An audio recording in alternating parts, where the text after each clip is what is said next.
Does any other member wish to speak? Does any other member wish to speak? Does any other member wish to speak? I recognize the Honourable Minister of Education.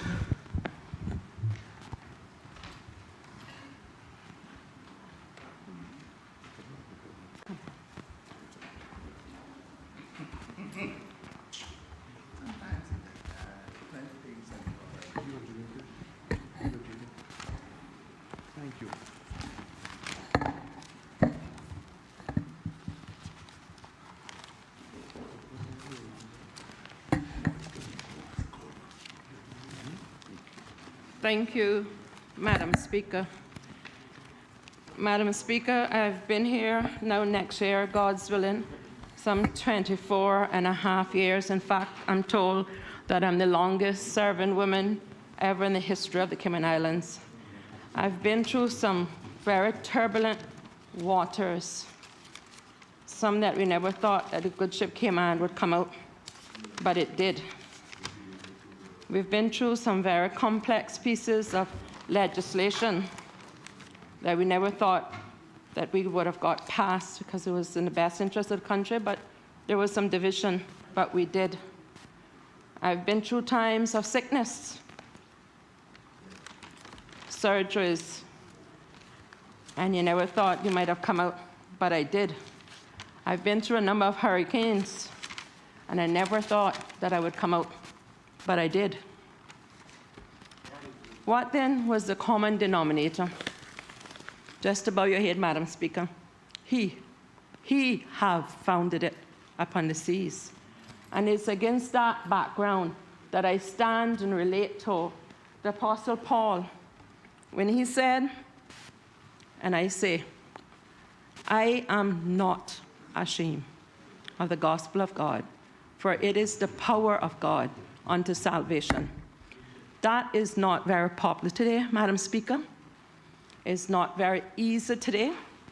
And in my growing up days, as we Caymanians like to say, as we read in the New Testament, that blessed are those that are persecuted for his name's sake.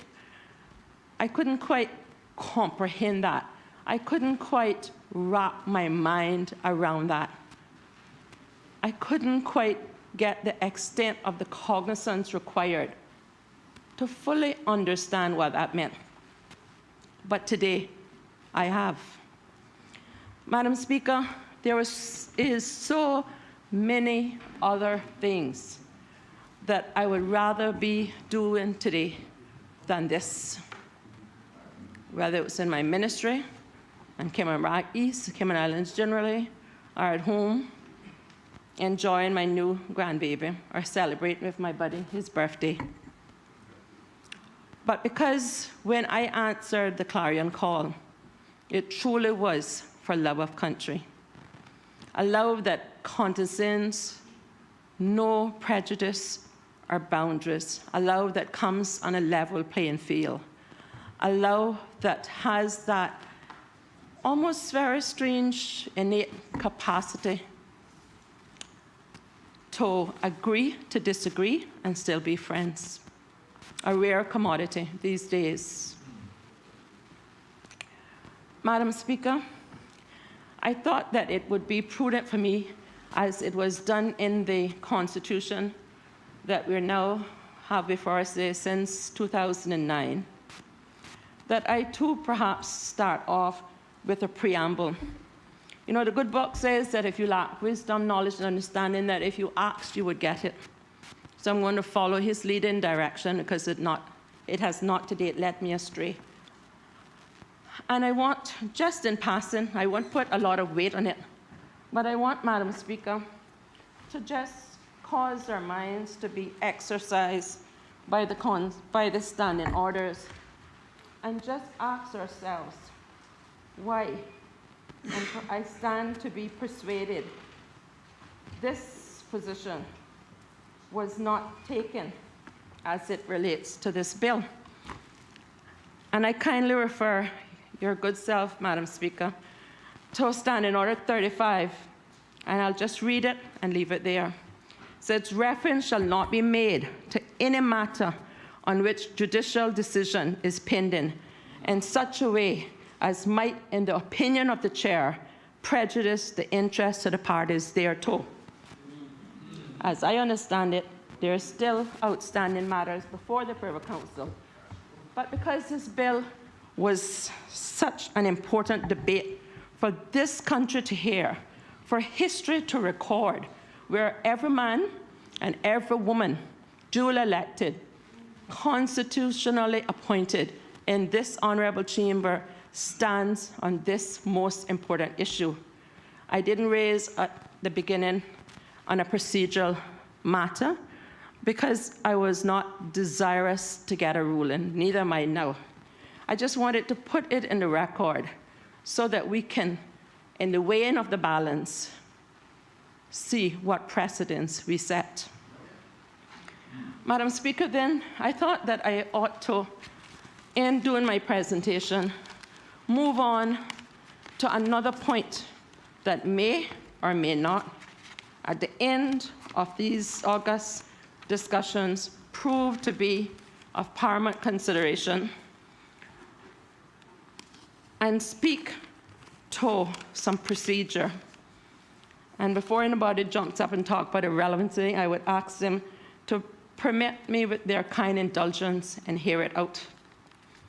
That is the cast and vote of the Speaker. Madam Speaker, Section 75 of our Constitution. And I have lots of papers, so I beg your kind indulgence, Madam Speaker. Section 75 of our Constitution, Madam Speaker. And I read with your kind permission. I don't have to lay it because everybody should have access to it. Voting. Section 75(1). Save as otherwise provided in this Constitution, all questions proposed for decision in the Legislative Assembly shall be determined by a majority of votes of the members present and voting. Relevance. This bill before us today can only pass by us voting yes. 9 votes. 1, 2, 3, 4, 5, 6, 7, 8, 9. If 9 people vote in the affirmative, aye or yes, this bill will pass. If 9 of us vote no, the bill cannot and it will not pass. We have a choice. We talk about alternative lifestyle. Well, as parliamentarians, we don't have that privilege, Madam Speaker. Our choice was to represent the people. Many of us told them when we were campaigning, Madam Speaker, that we would be their voice. I, for one, when I commenced my first campaign in 1991, I still have my T-shirt in my closet that says, "A legal voice for the people." And I contemplated, Madam Speaker, just voting no and not debating. Because as one looked at my history in this Parliament, I don't get up for the sake of speaking, but those who know me know that I don't sit down because I can't speak. And as I got the representations from every single district in the Cayman Islands, including Little Cayman, I have no choice but to carry out my promise to the people of these islands that I love, and I'm sure every single honourable member here love, and to do what they've asked, what is stated in the preamble of the Constitution, and not support this bill. I never got, Madam Speaker, one single solitary person trying to convince me, cajole me, and I could use some other adjectives, not to support this bill. Why? Because they know who I am.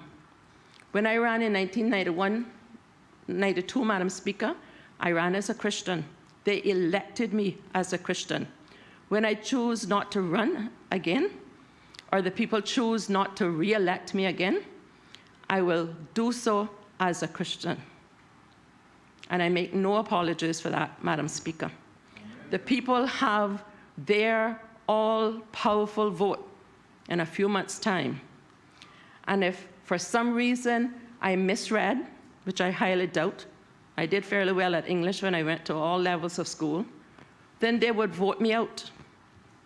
If they felt that I carried out their wishes, then they will do what they've done for the last 24.5 years. But even beyond that, I want to go on record to thank the Honourable Premier when I requested in Cabinet to exercise a conscience vote. And not only did he allow me to do it, but in fact, in his graciousness, he extended that to every single member of our caucus and Cabinet. Why is that important, Madam Speaker? Because at the conclusion of this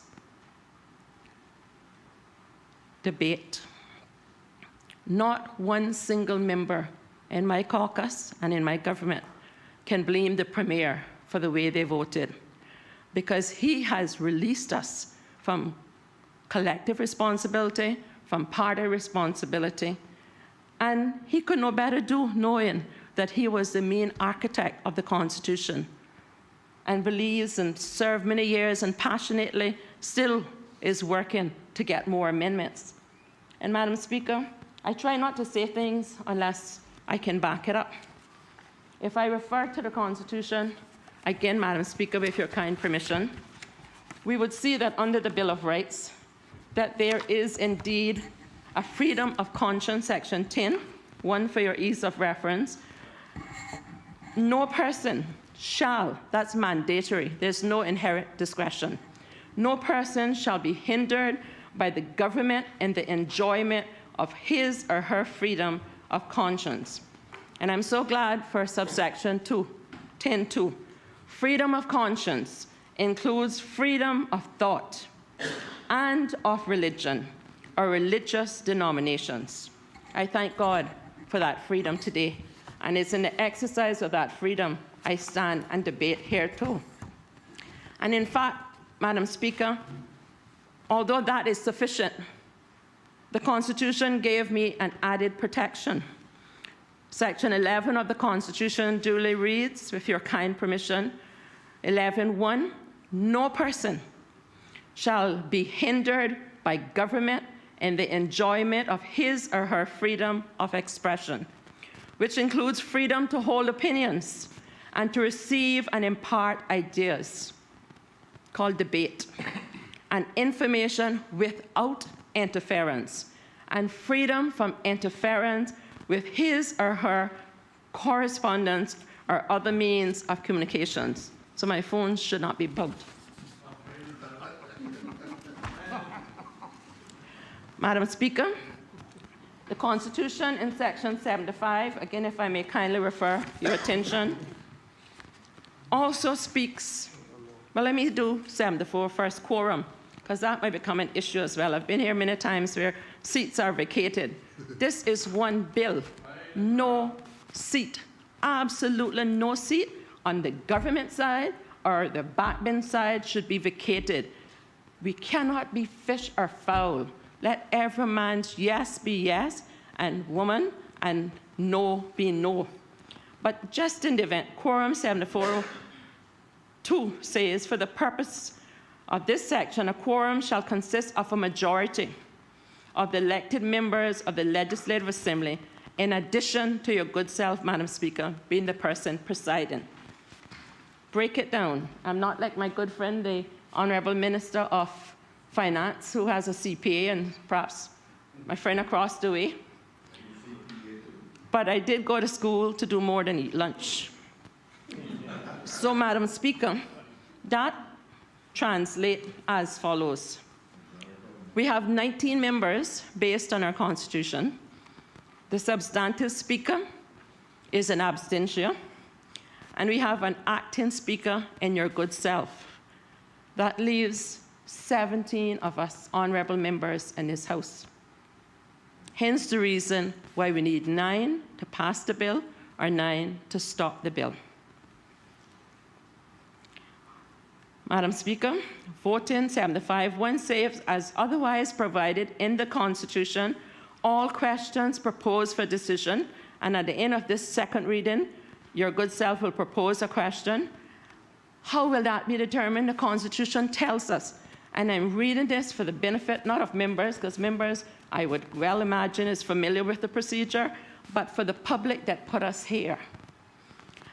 The question will be put for decision by us, the Legislative Assembly, and it shall be determined by how much votes? A majority of votes of the members present. That's why we need to be in here and voting.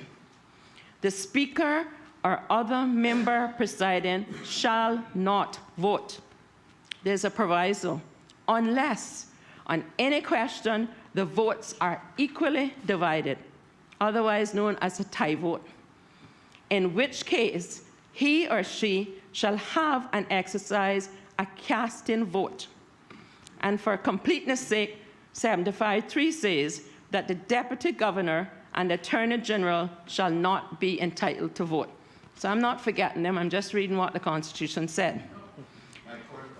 So then, Madam Speaker, if we then look at what our standing orders say, Standing Order 13(1) deals with a quorum. It says a quorum of the House shall consist of a majority of the elected members in addition to the person presiding. The quorum, and that's a committee, we don't need that. But then, Madam Speaker, the other relevant question is that some may say, well, the standing orders is silent on what the presiding officer shall do. I heard that floating around. Well, the framers of our standing orders, though they are named in need of modernization, contemplated such situations. And in fact, we see, Madam Speaker, that in Standing Order 88, it says, matters not provided for by standing orders. 88(1). And any matter not herein provided for, resort shall be had to the usage and the practice of the House of Commons and the Parliament of the Great Britain and Northern Ireland, which shall be followed as far as the same as may be applicable to the House, and not inconsistent with these standing orders, nor with the practice of the House. In cases of doubt, the standing orders of this House shall be interpreted in light of the relevant usage and practice of the House of Commons, but no restriction in the House of Commons has introduced by standing order after making of those standing orders shall be deemed to extend to the House or its members until the House has, by standing order, provided for such restriction. Why is that important, Madam Speaker? Because I'm happy to have in my possession the 25th edition of Erskine Mayor Parliamentary Practice, page 470, and perhaps a little bit on 471. 25th. Members are taking some time to look at, Madam Speaker, so I beg your indulgence. So I don't want people to think that I'm just making this up. It says 820, 89, page 470. And I quote with your kind permission, Madam Speaker. If the numbers in a division, which members have the right to do after the question is put, are equal, the Speaker must give a casting vote. Listen carefully. In the performance of this duty to give a casting vote, the Speaker is at liberty to vote like any other member according to the conscience without giving a reason. But, and those of us who studied English, but is a conjunction.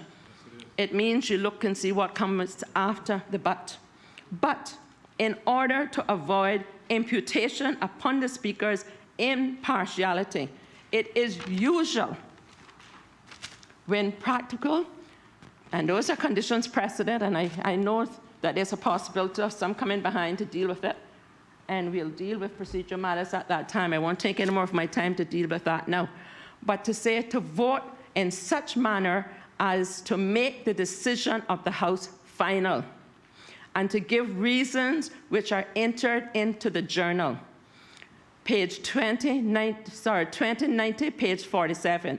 There were three main principles that emanated from this same parliamentary Bible as it was. Number one, the Speaker should always vote for further discussion where this is possible. That's not applicable in this case. Number two, where no further discussion is possible, decisions should not be taken except by a majority.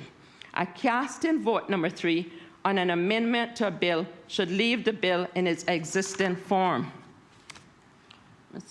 Madam Speaker, I wanted and I felt obliged that I needed to share that so that there wouldn't be a confusion in the, and this is a leap of faith, unlikely event that there is a tie vote.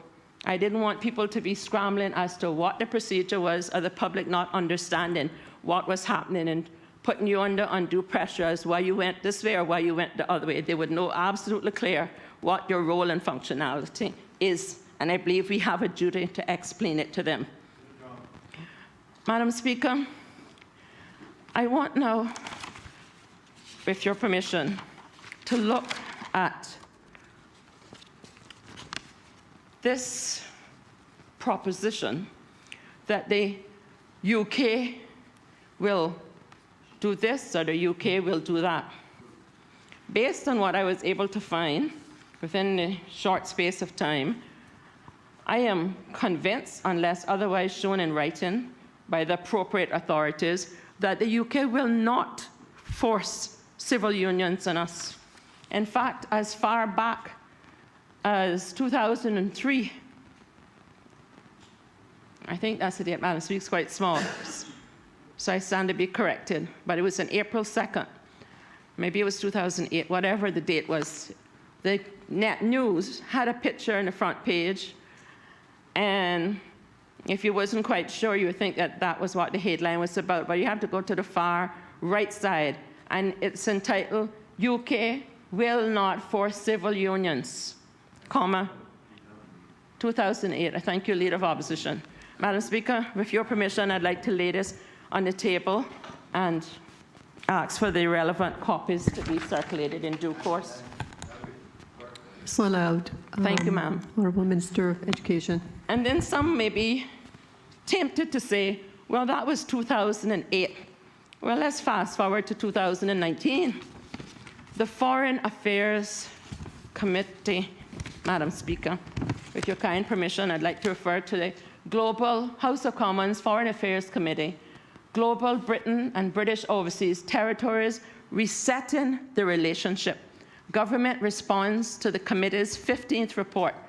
And Madam Speaker, this was the 20th Special Report Session of 2017-19. It was ordered by the House of Commons and printed on the 70th May 2019. And with your permission, I'd like to refer to it and then lay it so that the copies could be made.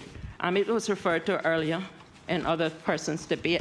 Madam Speaker, I won't go through all of it, but in particular, I will kindly ask for your attention to be drawn to paragraph 8 on page 4. The committee recommended that the government should set a date by which it expects all overseas territories to have legalized same-sex marriage. If that date is not met, the government should intervene through legislation or an order in council. And if persons just stop there, they would concur with what is being proposed in some quarters today. But Madam Speaker, we have to read on and go to page 5, where it says, and this is the UK government's response to that report.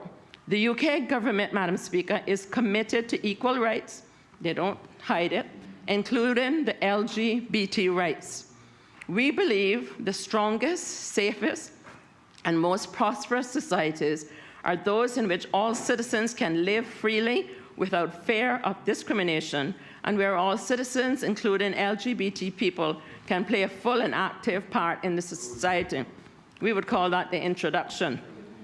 They then go on to do a statement of fact where they say 9 overseas territories have legal recognition and protection for same-sex relationships. At the time of writing, a 10th territory, if you think that Cayman is just hiding away now, the Cayman Islands was granted a stay by the Chief Justice ruling, in favor of the same-sex marriage until August 2019, when the government's appeal will be heard. And thank God the government did appeal. We were heard and we won that appeal. The British Overseas Territories, and this is what is important in the next section, the British Overseas Territories, Madam Speaker, are separate, largely self-governing jurisdictions with their own democratically elected representatives. That's the 17 of us in here today, Madam Speaker.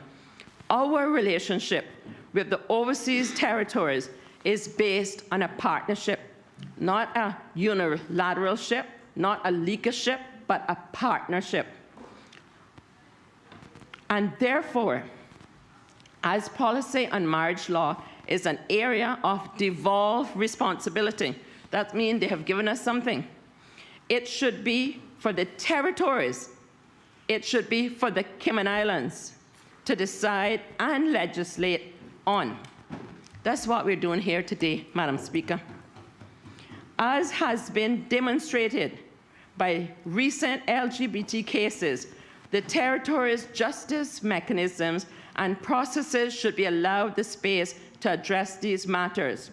Well, I would like to add in, because of separation of powers, law, the administration of law took many years ago. Yes, there's a rule of law, but there's a principle called the separation of powers. In the executive, what we call go-up building, we have our own functionality, role clarity.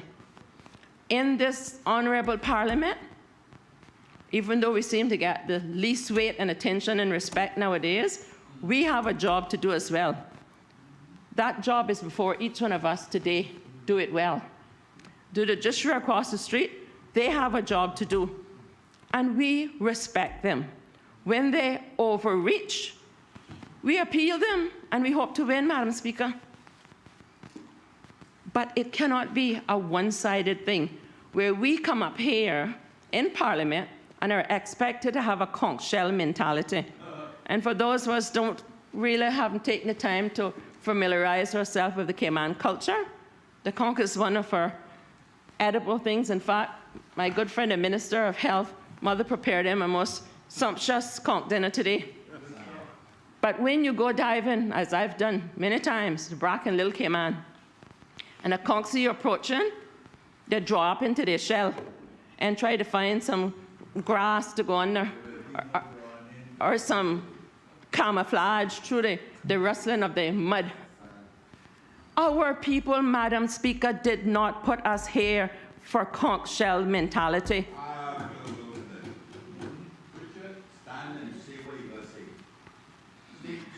Madam Speaker, I have too much German blood in me for that.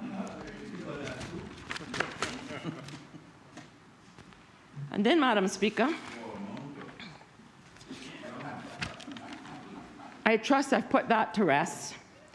But in case that has not been put to rest, the UK have hundreds of years of perfecting diplomacy.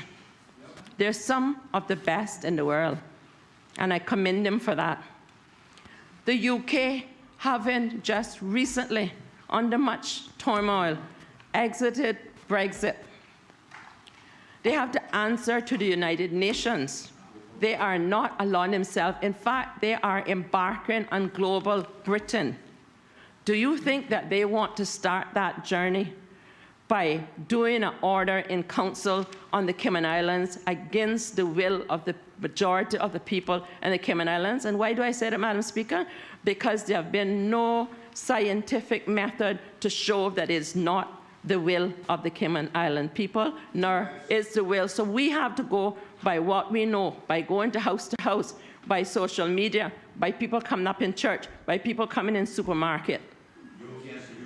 And in fact, to be in Parliament for one term, much less 24, 28, current speaker 30-something, you don't get there because you go in and mean and mine and more. You get there by knowing your people and your people knowing you. So if at this stage we can truly stand in this Honourable Parliament and say that the majority of the people of the Cayman Islands support this bill, then I would sit down and ask you to rise to prove it to me. Is that simple, Madam Speaker? And Madam Speaker, the same good book that we use to say that we pray, we do this and we do that, has so many gems that can lead us and guide us. It says if we lack wisdom and knowledge, he would give it to us. But it also says, render unto Caesar what is Caesar's, and unto the Most High God what is God. In fact, just this past Sunday, I had the privilege of preaching from Psalms 99. I won't do that here today, but I will, with your kind permission, to refer to the title, Our God Reigns, He's Faithful. Are you?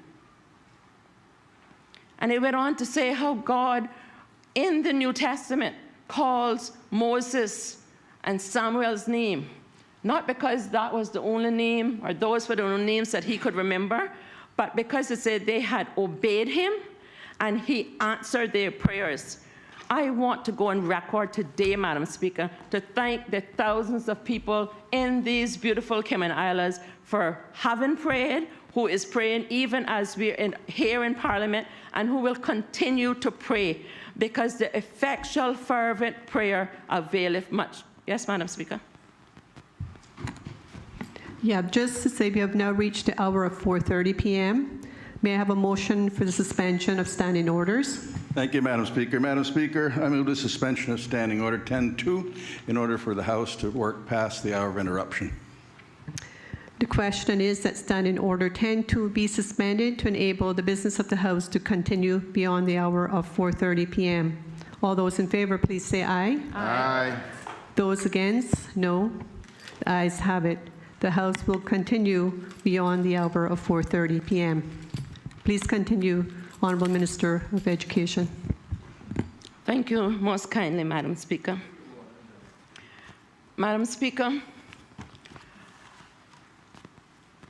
this bill is like a pebble. Those of us before the advent of technology used a number of things to entertain us, including taking a pebble and skipping it on the beach and see the ripple effect. That's what this bill is going to do, Madam Speaker. How do I know? I had the opportunity to visit the United Kingdom last year a couple of times, and on one of those occasions, Madam Speaker, His Excellency the Governor kindly provided an opportunity for me and my team to meet with the Minister of Education, the then Minister of Education, who met with me in the House of Parliament, one of their committee rooms, brought along his educational technical team. Muslim gentleman, very nice guy, very diplomatic and cordial. But once he finished with his exchanges and I with mine, I guess I realized what the main idea, but the main message that was trying to be conveyed, that they had the British curriculum, and in fact they were moving in September to what they termed as the special relationships introduction of the curriculum, and wanted to feel me out and almost direct that in the curriculum that we're trying to do in Cayman, that was going to come in. I said then, Madam Speaker, and in case it wasn't recorded, permit me please to say it now. While I have the confidence of the Honourable Premier and my colleagues to remain as Minister of Education, it will not happen in my shift. If the majority wants it to happen, then another Minister of Education will have to be found. Because, Madam Speaker, we don't have a mandate for it. And I cannot, in my good conscience, change that curriculum for third graders. We have children, we have grandchildren, third graders to be taught about special relationships. Those of you that know me know I like to ask questions, and normally I have the answer, if at all possible, before I ask the question. And I was told that it means teaching them about alternative lifestyles, because those children in my primary school, your children and your grandchildren and your relatives' children, need, for some unknown reason, to know how to be a homosexual and how to function and how to do this. Really? When I have children graduating that can't do math and English in some of the grades, Madam Speaker? I don't think so. I don't think so, Madam Speaker. So let it be known far and near and across the way for all of those who I'm sure are tied to the television watching to see the outcome of what Cayman will do, because we have gained that reputation of being front runners, of leaders, and if that was not proven, our Honourable Premier proved that with his team during COVID-19. It was uncharted waters, just as we are in today. And we were able to make decisions and acquire items that saved our people and our country. And today, we come with the funeral bells ringing and the bouquet ready to be put on. You see, this is but the beginning, Madam Speaker. And Madam Speaker, if this was not so serious, like I mentioned to you earlier, I would have just voted, because I've talked about this. People know my position. But Madam Speaker, let's look and see the deceptiveness of what we're dealing with today. This is printed, and I'll lay a copy, Madam Speaker, by the government, that's the UK government, Equalities Office. And they proudly proclaim and set out in writing our journey towards LGBT equality. A journey isn't done like Burger King. It's over a period of time. Remember 1999? Well, some of you weren't here, but 1999 white paper called the Partnerships. It was merely mentioned, and in fact, there was a picture in there. Remember what we learned in primary school? A picture's worth 1,000 words? Then we went to the other white paper. And then, 1553, the Buggery Act. They set out, they say, same-sex activity is sinful. Even them knew what sin was then. It wasn't sugar-coated as we do today and call it all sorts of pretty adjectives. And they say it was outlawed and punishable by death. They waited hundreds of years to 1861, Madam Speaker, and then the Offences Against the Person Act came into being. That was a death penalty. It was removed, but male same-sex acts remained illegal and punishable by imprisonment. And then in 1957, the Wolfenden Report concluded that homosexuality should not be a criminal offense, nor considered as a disease. 1967, Sexual Offences Act. This limited the decriminalization of homosexual acts in England and Wales. Then in 1981, we had Dungeon and the United Kingdom case, the criminalization of private same-sex acts in breach of Article 8 of the ECHR. Sounds familiar? Yeah. 1981, Madam Speaker, we had the Sexual Offences Act, which was extended to Scotland. 1982, the same act extended to Northern Ireland. 1988, Section 28, Madam Speaker, the Local Government Act amended prohibiting international promotion of homosexuality. And then in 1997, quickly, Madam Speaker, we had Sutherland versus the United Kingdom. The difference in ages of consent, they said, violated Article 8 and Article 14 of the ECHR. So then in 1999, they reformed the law on rape and other sexual offenses and attempts to legislate to equalize the age of consent to 16. The same thing that some of my colleagues on this side and colleagues on that side is grappling with today with this age of consent of 16. And in 1999, they had the case of Smith and Grady versus United Kingdom, which the investigation into and discharge of a Royal Navy personnel who they said was in breach of Article 8 and Article 13. 2000 had the Sexual Offences Amendment Act. They did it gradually, Madam Speaker, where they did equalization of the age of consent to 16. And then they did new general codes of sexual conduct. Sexual orientation is not to be barred to service in the armed forces. 2002, you heard about some of these consequential pieces of legislation that if this passed today will have to be amended. One of them will be the Adoption and the Children's Act. 2002, UK did it. Single persons or couple can adopt a child. Notice the language. You could have said sexual orientation, same-sex. Single person or couple can adopt a child, just like our immigration law went from husband and wife, that it should have been to spouse and open the door for that. 2002, Christine Goodwin against the United Kingdom. ECTHR was in favor of post-operative transgender rights. Well, you may say, well, Ms. Juliana, that's 2002. That was the UK. Check what happened in Cayman.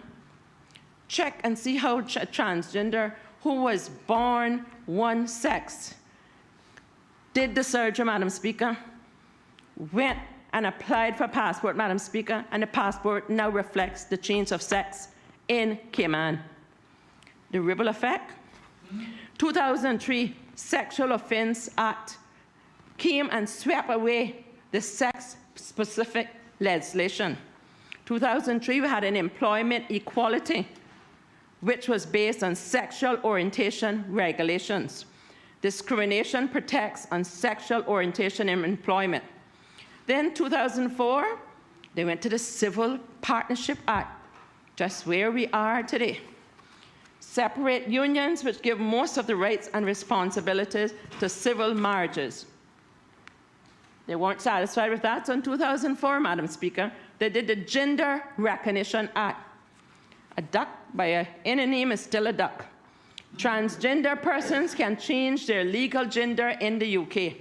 2007, they went back to the Sexual Orientations Regulation, which prohibit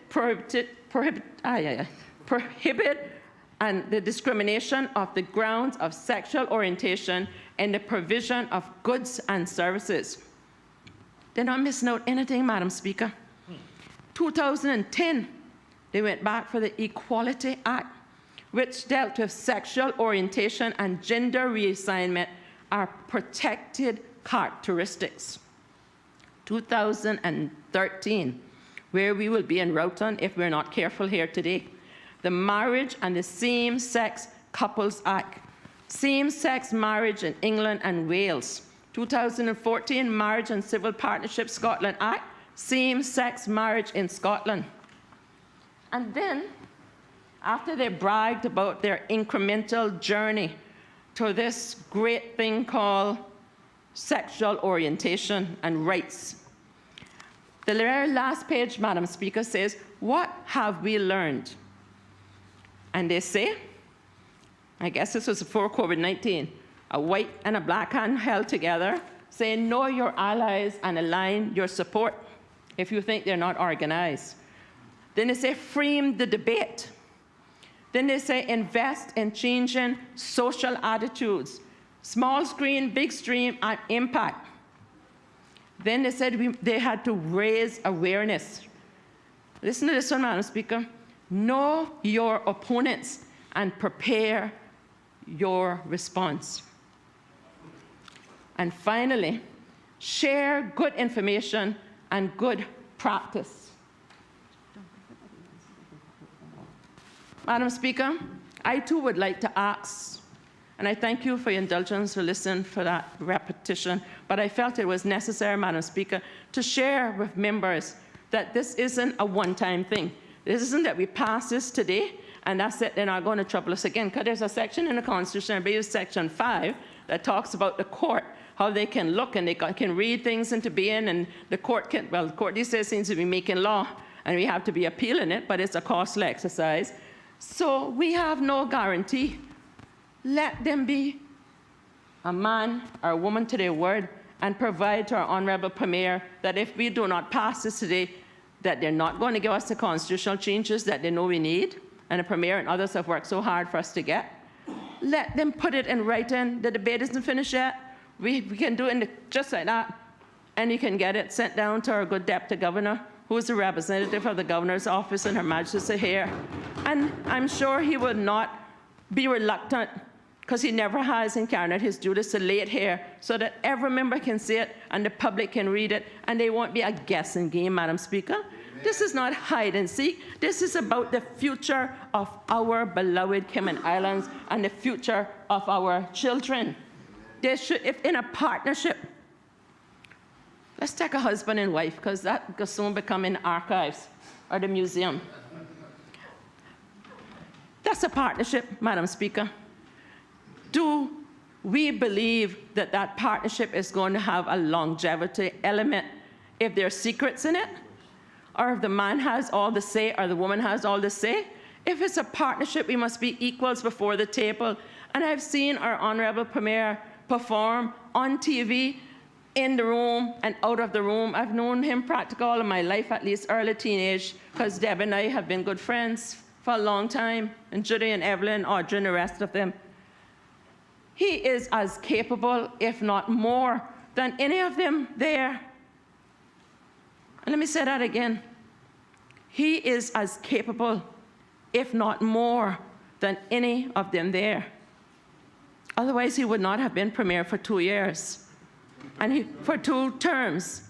And if I had my way, that would be an amendment, Madam Speaker, that we put inside this Constitution, that there was no term limits.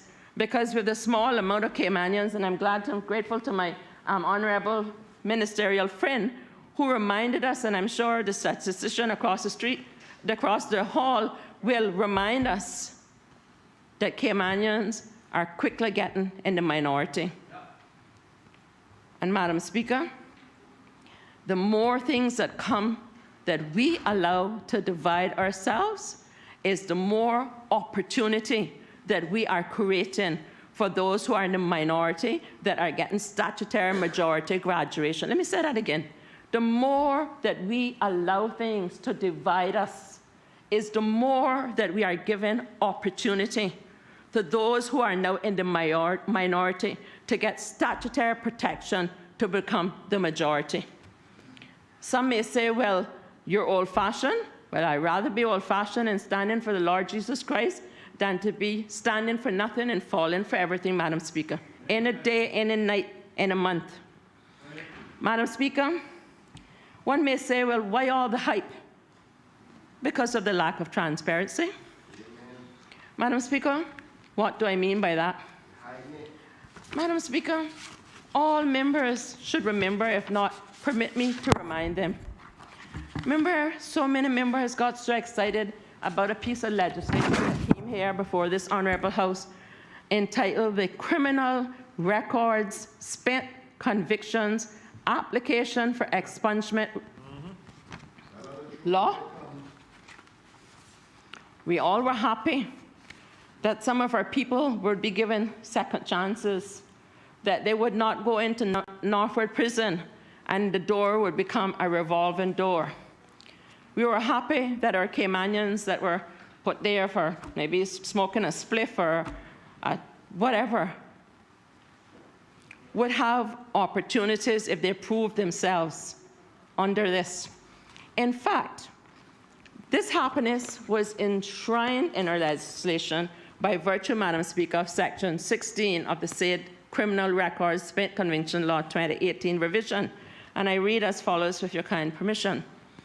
On receipt of an application for an expungement of a criminal record, the board, and I'll skip down to subsection C, may, in the case of an offense referred to in Schedule 3, Item 2, cause inquiries of an offense referred to in Schedule 3, Item 2, sorry, let me read this again. May, in the case of an offense, Madam Speaker, referred to in Schedule 3, Item 2, cause inquiries to be made with respect to factors which are relevant to determining whether approving an expungement or a criminal record would bring the administration of justice into disrepute. To be able to understand that, we didn't need to go to the Schedule 3, 2, which says that a sentence exceeding 5 years, crime-free period, 15 years, but subject to the approval of the board in accordance with the criteria prescribed in and under Section 16(1). So in other words, you make an application, if you fall within the criteria, to be expunged. Why is that relevant? Why is that important? Give me time, Madam Speaker, and I'll tell you, ma'am. The regulations, which we know are made in Cabinet, they're not in the affirmative, so they don't come here. In 2018, Regulation 3, for the purposes of 16(1)(c), which I just read, in determining whether the expungement of an applicant's record would bring the administration of justice into disrepute, the board may consider, among other things, and there's a number, but I'll go to C. Listen carefully. The commission of the offense was motivated by bias, prejudice, or hate based on race, national or ethnic origin, language, color, religion, gender, age, mental or physical disability, sexual orientation, or any other similar act. If we think that that rock that we're about to finish throwing into the 7 Mile Beach Caribbean Sea hasn't already begun its ripple effect, we go and check some of our regulations. In other words, if you're found guilty of hate speech, which for all I know could be me on a Sunday morning preaching from Romans 1, verses 22, 23, thereabout, will this be considered hate speech? I'd like to know for those who can assist me with this. Well, first, Madam Speaker, let me go. I think it's Leviticus 18, verses 22. Thou shalt not lie with mankind as with womankind. It is an abomination. That's the word of God. Romans 1, verses, a number of verses, but I'll read. Wherefore God also, starting with verse 24, God also gave them up to uncleanness through the lusts of their own hearts, to dishonor their own bodies between themselves, who changed the truth of God into a lie, and worship and serve the creature more than the Creator, who is blessed forever. Amen. For this cause, God gave them up to vile affections, for even their women did change their natural use into that which is against nature. And likewise also the men, leaving the natural use of the woman, burned in their lusts, one toward another, men with men, working that which is unseemly, and receiving in themselves that recompense for the error which met. And even as they did not like, this is where we are today, Madam Speaker, even as they did not like to retain God in their knowledge, God gave them over to a reprobate mind, to do those things which are not convenient. And it goes on. You can read it. People can read it at their own leisure, Madam Speaker. Madam Speaker, turning now to the bill at hand, the Domestic Partnership Bill.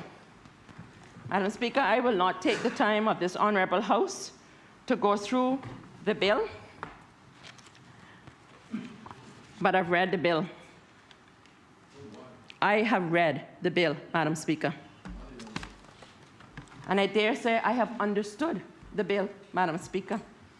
What I wasn't clear about, I asked, and I'm convinced that I got the gist of the bill, Madam Speaker. I will not take time to go through the provisions of it, because I'm voting no against it, and I will not waste the time of the House. If matters come up in committee stage that I need to speak to, I can use it during that time, Madam Speaker. But I want to say also that not only did the Honourable Premier free us so that we could have a conscience vote, but also by so doing released us from collective responsibility.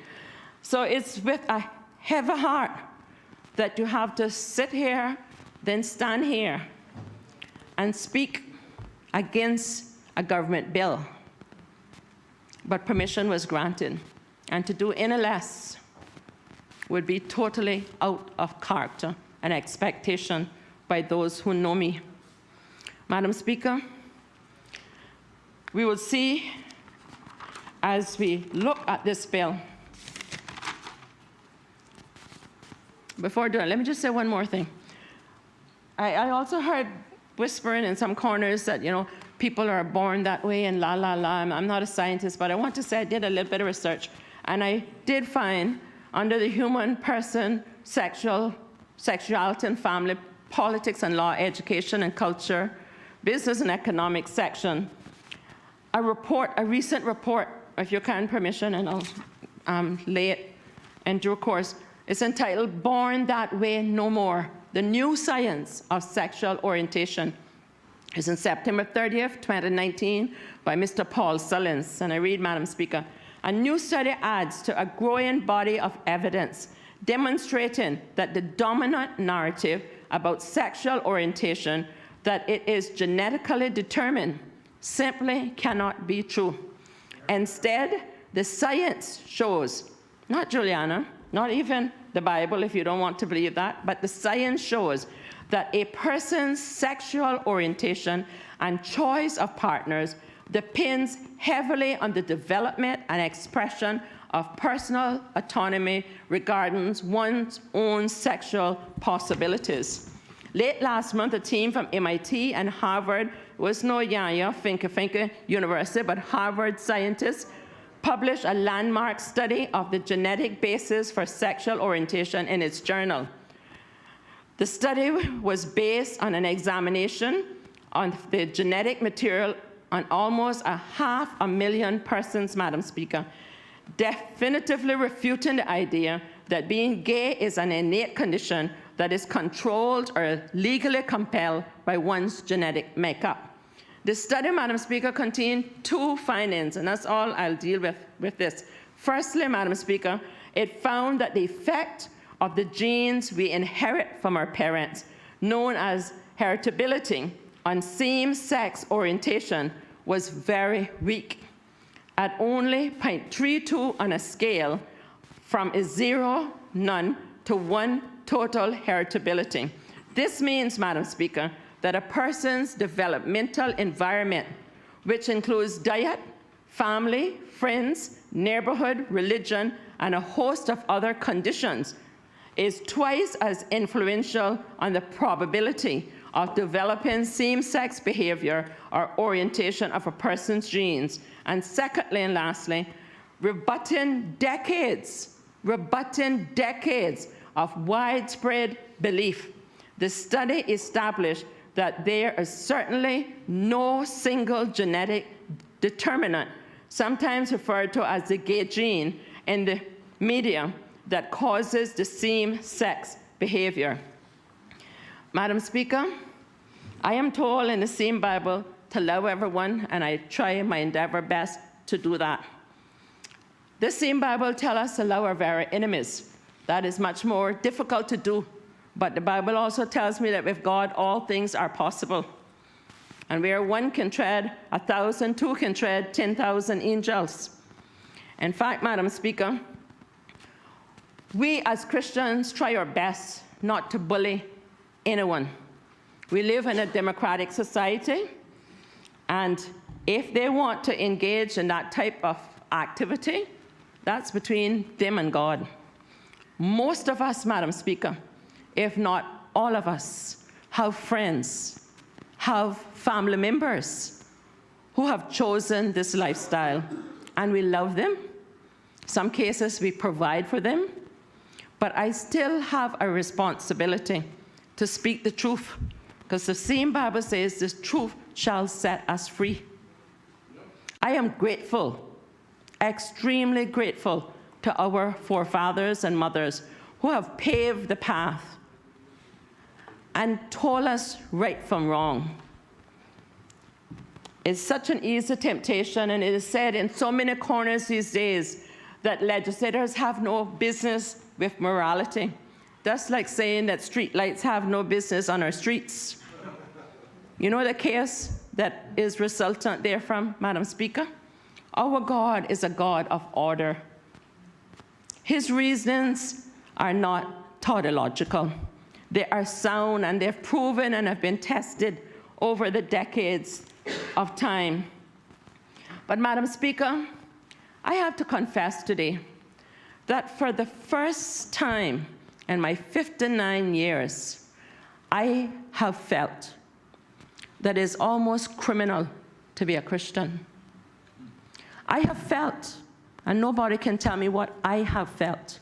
It's subjective, because I have felt it, that if you stand whether in this honorable chamber whether you stand in a caucus, in a government, in a church, even, because we know our Caymanian churches have their politics in it. Shouldn't be, but it's there.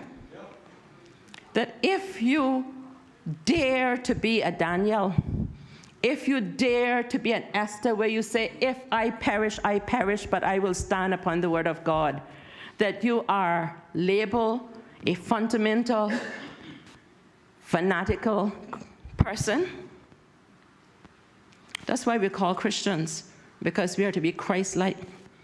We are to love, and we do love.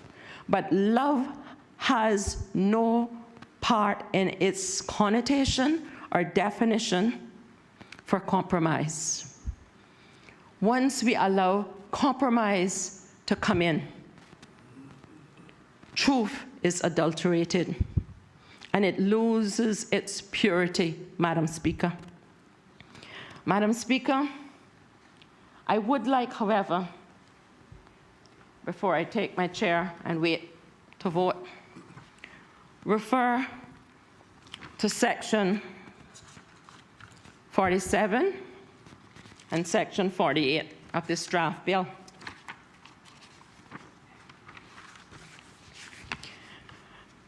Section 47 reads as follows, Madam Speaker, under the caption, clarification of the law of marriages.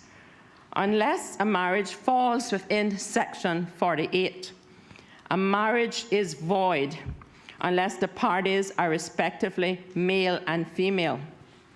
Now, Madam Speaker, if that had said, and this is only after if the bill was passed after the second reading, and if we were in committee stage that we were discussing, that's why I have not filed an amendment, Madam Speaker. If it had said that a marriage is void unless the parties are respectively male and female, then there wouldn't be much argument. But those words, 1, 2, 3, 4, 5, 6, 7, unless a marriage falls within Section 48. So in other words, it's saying that a marriage is void unless the parties are respective male and female. But because they have this condition precedent, it means that there is a minimum of an instance that it would not be void if it is not between a man and a woman. And if that's not correct, I stand to be corrected, and I'm open to persuasion. But let us look at Section 48, saving for certain same-sex marriages. In my day, when I was growing up, I was poor like most people, so you were taught to save. But one, Madam Speaker, can only save that which one has. That's a little bit philosophical, so let me repeat it for emphasis. One can only save what one has. So, for example, Madam Speaker, if I have this bottle of water, I can save it because I have it. If I don't have the bottle of water, I have nothing to save. Where is that going? Let me tell you, Madam Speaker and honorable colleagues, how can you save same-sex marriages if we're saying that we don't recognize them here and they're not registrable here? Whose marriage are we trying to save from the same sex? Every one of us up in here, it's been between a man and a woman. I don't see one single one, not even in the gallery, who has been married legally to this date and recognized in the Cayman Islands as a marriage. That is why so much care has been taken with the nomenclature of this bill. And I commend the drafters. It's an excellent job. But remember the turtle and the rabbit? It's not what happens at the beginning of the race, Madam Speaker. Often is what you find at the end of the race. Likewise, it says in the good book, to him that endureth to the end, the same shall be saved. So I would be most grateful, most appreciative,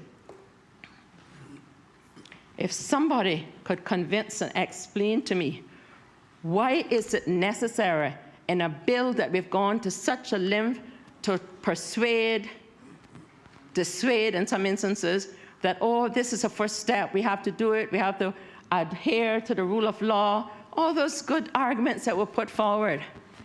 But yet we're going to end it off by saying we're going to save same-sex marriage? Really, Madam Speaker? How can we vote for this here today and go home and face our constituents and say, I didn't know what I was doing? I didn't understand it? Well, by God, if it's that case, then abstain. But because, Madam Speaker, the votes are so close on this most critical place, not only, Madam Speaker, can we not afford as representatives to be absent from our seats when that question is put, but no one in here should abstain on a bill like this. Let me tell you why. Because I, like many, have been doing the calculations. And it isn't past 17. I can count to that. Probably backwards if I wanted to. We've got to the point where we need 9 to stop this bill or to pass this bill. The choice is up to us. Nobody else out there, not even the people who sponsored us, not our spouses, not our children, not our wives. It's the people who put us here. We come here as trustees, Madam Speaker, and the people trust us to do what is right. Not what UK wants us to do, not what the governor wants us to do, not even what the Queen wants us to do. We have an allegiance. We have a responsibility. Had it not been for that vote, none of us would be representatives. Right. And I didn't see any of us going around, and if you did, I can sit down, you stand up. I'm happy to. Where when any of us went around and campaigned, we told them, you vote for me on election day, and after that, you don't need to come to me, and I don't need to come to you because I'll make up my mind for you. Really, Madam Speaker? Amen. I don't, in my 24 years, I've never heard such ludicrous, and that is what we are purporting to do here today. Yes, we had social media. Yes, it's been talked about. Yes, people, I admire the honourable member from Northside who went and had a meeting. It's not his responsibility if the whole of Northside did not come up. His responsibility was to get there. Some of us did it through social media. Some of us did it through house to house or going around. He chose the traditional method. And Madam Speaker, when we come here, we must ask 2 questions. Will the majority of the people in my constituency agree with my vote today? But more importantly, who is it more important for me to answer to? The judges, governor, even premier colleagues, opposition, or the Most High King? Amen. When that day comes, and it is coming. Amen. You don't believe it? Read Matthew 24 for homework when you go home tonight. And you'll see that the signs of time are everywhere. And he said, when you see these things, look up, because our redemption draweth nigh. When we stand on that great day, can we say that we did all that we could have, should have, would have on this great day? We've read about many historical landmark things that happen in this country. Some members in Parliament know that did things. Minister from Northside in health, social services, Attorney General, civil service, world-class civil service. All of these members here have made their mark. What will our legacy be, Madam Speaker, if we support this bill, knowing that there is a rule of law, man-made law and God's law? The choice is yours. And even if you vote, because you promised that you're going to vote a certain way, before a division is called, our standing order makes provision for that, that if you feel that it was a fraudulent slip or you voted in mistake, before it's announced, you can change your vote. So our forefathers were so smart, they gave us a second chance. So none of us, absolutely none of us here today, can leave these honorable chambers and say, I didn't know what I was doing. I was forced to do what I was doing. I had to toe the party line. I'm afraid of the UK. What good mother ought we be afraid of? Madam Speaker, I thank you for your patience and your indulgence. I do so knowing that there may be consequences, but as I said before, in every generation, God raises up a Daniel, a Moses, a Esther. And as she said, when she said, I must see the king, if I perish, I perish, I say that without fear of contradiction. If I perish, I perish. Because we have an infinite, eternal hope that this world is not our home. We're just a passing through.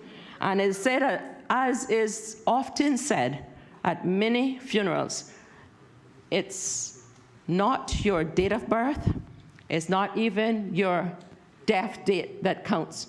It's that dash that's in between. This is a moment in time.